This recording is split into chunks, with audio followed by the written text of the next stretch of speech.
Hey guys, today I want to talk to you guys about opening up our roadside nursery that we have.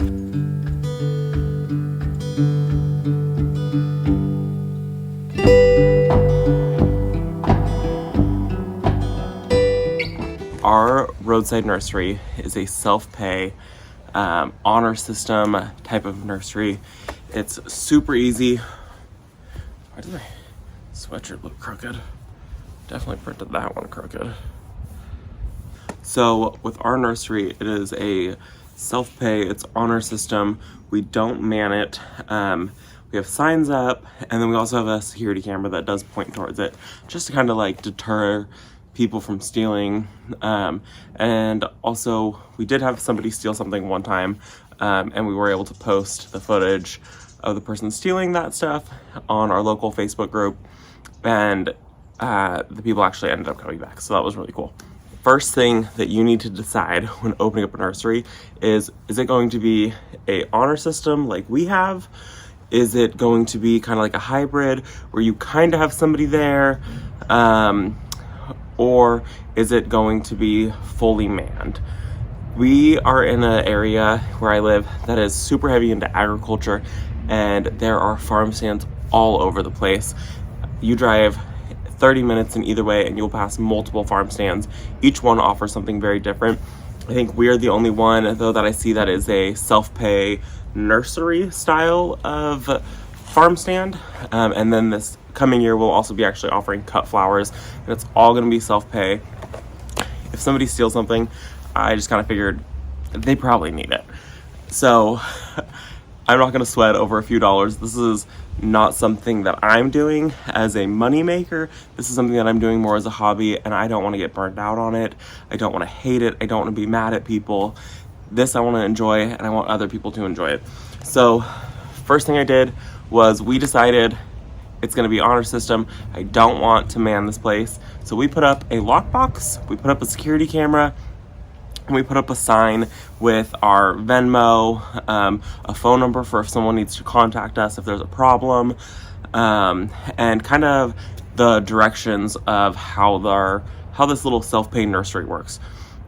So our sign is super simple. It says, prices are on the plant tags. This is a self-pay nursery, all honor system here. Please just put the money in the lockbox and enjoy the plants. It's that simple for us. After you've decided the direction you want to go, then you have to figure out your plants. So what we did was we took a lot of cuttings from a lot of plants around our property that we've already bought in past years, and we've rooted those or transplanted them. And then we also started a lot of stuff from seed. So starting from seed was really great for the annuals, the smaller things, but then I also wanted to offer some perennials like butterfly bushes. I wanted to offer some willow trees. So I actually have some in a glass jar right now that are rooting, that we took from our willow tree that we planted 3 years ago, and they have roots on them. They'll be available next year or probably at the very end of this growing season. Then we have a bunch of roses and a few other things. We offer actually a ton of stuff. Last year we were so busy, and we were constantly busy, that we couldn't keep up with keeping everything like stocked. So we then found a wholesale nursery supplier that was about an hour away from us down south. I guess not south, it's still Northern California, but an hour south of us. And we went with them. They don't require a business license or anything like that, so anybody really can go. You just have to prove that you are trying to do this for nursery or growing, and they want you to buy on a larger scale. So we went there. You can buy all kinds of different things. They have an online list. You can search your area for wholesale nursery growers in your area. You'll probably end up having to drive a little ways like we did, but we took the truck, drove down there, filled the back of the truck up, and it was super cheap. And then we bought smaller plants that we were able to pot up and grow on. Hold on, there's a car coming. Then we took those plants, grew them on, and put them out for sale once they reached the size that we were happy with. We sell a lot of our stuff for about half to maybe like 25% off of what you see in big box stores. I think that the price of plants has become absolutely ridiculous nowadays. So I'm trying to provide a more affordable option for people to still be able to garden, I think paying $5 for a single tomato plant is insane. So we offer them at $2 a tomato plant, along with a lot of our other veggies that we did. And last year, I think I sold 300 or 250 tomato plants. We ended up pulling in, it was about $2,000 after everything we pulled in, profit-wise through this nursery. And this was like, our farm stand was so easy. It was in our driveway. We had one sign that said plants for sale, and we built a wooden shelf. We had a couple benches, and then we had we had a plastic shelf that we just kind of placed all the plants on. So it wasn't anything fancy by any means, but people loved coming. And then we constantly rearranged where things were. If we noticed 3-4 days went by and people weren't stopping, rearrange it, and all of a sudden people think that you got a new load of plants in and they were stopping again. We had people that pulled off the side of the highway. We're actually on a very busy highway. Highway 99 is about 4 houses down from us.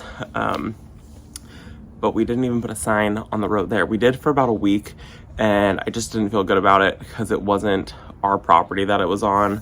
And we had it like strapped to like a stop sign, and I didn't love that. We had a ton of people stop. It was a really cool way to meet a lot of the people in the community and talk to a lot of our neighbors. So this year we're going to be doing the exact same thing. Right now I have a ton of little seedlings going.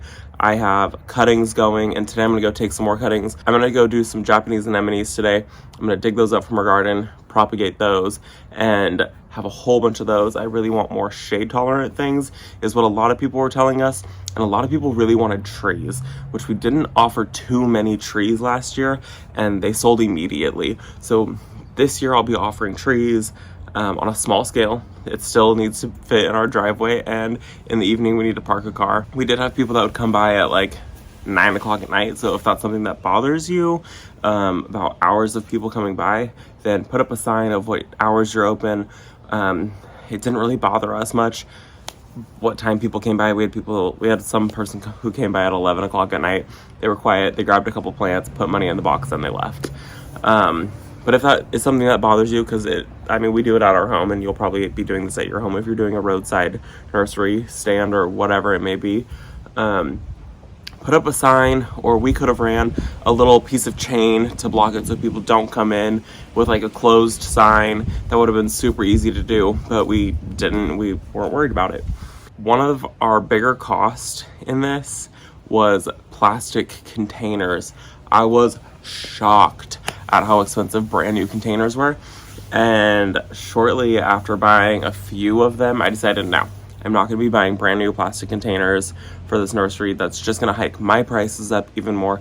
So I went to a few local nurseries and I told them what I was doing. They thought it was really cool, and they gave me huge stacks of their 1 gallon and their 2 gallon containers at like pennies on the dollar. I think I paid like 5 cents a container, whereas brand new they were trying to charge me over $1 per container, and I couldn't do that for what I wanted to be able to sell plants for and still feel good about it. Where I live is it's a very poor community, and I knew people were going to spend $10, $20, $30 on a plant that 3 years ago it was $5 a plant. So I wanted to stick with those $5 plant prices and still feel really good about it. Like I said, we weren't really doing it for the money. We were doing it just more for the passion of growing. So doing that was super important to us. So I had to find ways to have cheap plants and have my cost be down. The next thing that I had to worry about was my soil. We went through a ton of soil with all of these. Each container needed a bunch of soil. So we went to a local soil yard or dirt yard, I don't know, and we bought a bunch of soil from them, had it put in the back of the truck, shoveled it up into a pile, and filled our containers that way. It was super cheap. At first I had started by buying the cheapest bagged soil that I could buy at Home Depot, and it worked. It was just garbage soil, and it had a lot of sticks in it, so there wasn't really much nutrients or anything like that for these plants to grow. And so I did see a struggle in some of them as some of the wood chips in it did start to like decompose a little bit. I was kind of afraid that maybe some of the like plants were getting a little bit of rot in them. So quickly switched because good soil was super important. So now let's talk about what you need to know, like legally. This is not legal advice in any stretch of the imagination. So what you need to know legally is you need to know if the area that you live in will permit you to be able to grow and do roadside nursery stands, or plant stands, or vegetable stands, or garden stands, or whatever side of roadside stand it might be. I know that the area that I live in allows it. There are tons of them. You might need to get a permit. You might just need to notify them. You might really not need to do much of anything at all. The case that I live in is if it's over a certain size and if it's got a few other regulations, then you need to let them know. You also need to find out if you need to be zoned commercially or residential. If that matters. Where I live, it doesn't matter. You just can't have people coming onto the property and hanging out and doing things. It needs to be a roadside stand where people are coming, they're picking things up, and then they're leaving. It can't be a whole event or anything like that if you're zoned residential. You also need to know if you're allowed to grow on a scale like that in a residential area. So where I live, you just call your county office and they should be able to tell you what you can and can't grow or do on your property. Where I live, you can grow row crops, you can grow trees, and there was something else that you can grow, and it's not a problem. You just can't grow on hold on. So figuring out what zoning you have for your property is super important. I have mine. I'm going to read it to you what ours says. So we are zoned R1A MHB86. So with that, we're zoned residential 1, meaning a single family home. A is agriculture and MH is mobile home. So with agriculture, what we are allowed to use, uses permitted, are secondary use for land in this district include trees, row, crop fields, farming, animal husbandry, nurseries, and greenhouses for the propagation of plants, and semi-heavy agricultural uses where it does not require a use of permit. It's basically saying we can grow whatever we want. We live in a very agricultural focused area. There are tons of farms, tons of farmers where we live, so they want us to grow here. So with that, I don't need to get a permit to have a greenhouse on the property, as long as it's under a certain size. I don't need to get permission to be able to do row crops, which is what we're doing for the cut flowers that we'll be offering this year also. I don't need to get a permit for the nursery that we're doing. Like I said, this area, they want you to grow stuff, so it's really cool, but a lot of areas are not like that, so you need to look into your ordinance, and you can just call your local city ordinance council, and you can ask them, hey, what is my property zone? You give them the address, they'll look it up, they'll tell you, then you can look up the codes for that area, and that'll tell you exactly what you can or cannot do. And if you have any questions, just call them. They're always very helpful, at least in my area, with any information that we need. I've called on a few other properties to make sure that it's zoned with the same thing, because we were looking at buying a few other ones. You need to figure that out, what permits you need, what licensing you need, and then you also probably need a business license, because that's what you're going to do all your tax information under and everything like that. Business license also will help you get into some of these other nurseries that they start plants for you, the wholesale nurseries. Some of them do require a business license for you to be able to go and shop some of their plants. So after you've got all that figured out, you need to have your state agricultural department come out, and they're going to want to do an inspection of your nursery and make sure that you know what you're doing, and how you're going to deal with pest and disease and all of those other things. And they're going to give you a certificate that says that basically you can be open and that you can sell plants. So in California, you call the California Department of Food and Agriculture. They'll set up a appointment time and they will come out. They want to see kind of every area that you have plants in. We have them in our side yard, our driveway, and in our front guest room, where we grow a lot of plants. And they just basically want to make sure that you're kind of sanitary, clean. You don't have old gross pots, that you don't have disease in your containers. And if you do have diseased plants, which they don't care if you have diseased plants, they want to know what you're doing to stop it, if you know what it is, and also how to prevent other diseases from coming into your nursery and other pests. It's super important that you do know some of those things. They'll offer you all kinds of advice on what you need to do and how to go about it. And there's also a lot of information on the website for Food and Agriculture. This is for California. It's their nursery service program that they have, and you can do nursery license application form or renew your nursery license. And it's a once a year thing that you do need to do, and that's super important to make sure that you're doing it legit. There's a booklet on their website, or like a page on their website, that goes over pretty much everything that they're going to go over in like detail, and some of the questions that they might ask you. So that's important to look into also. And then you're pretty much up and running once you get all of that. We started selling before we had our certificate from California, because I had no clue about that, and I had somebody else tell me about that. It really isn't a big deal. They didn't care. I asked them about that. They just want to make sure that you're still following those steps and that you're making progress to get towards that. You can't have them come out if you don't have any plants and you're like, oh, well, this is where I'm going to be doing everything, but I don't have anything to show. So you do have to have some sort of startup and some kind of like setup going in the way of being able to make progress. They want something that they can actually come see and check out. Yeah, so if you guys have any other questions, I think I tried to go over everything. It's been a lot of fun. I highly recommend it if you can do it in your area.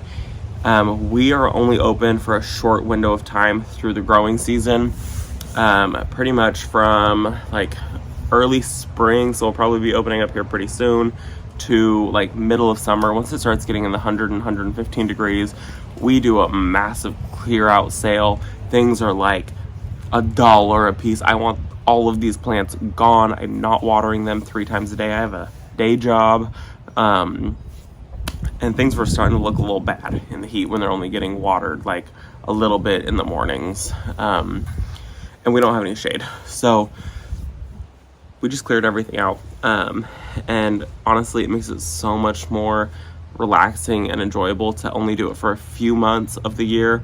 And then we opened back up to also at the very end of summer.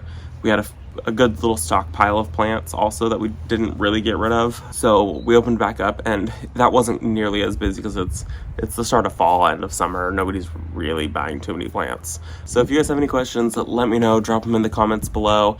I hope somebody found this video helpful a little bit.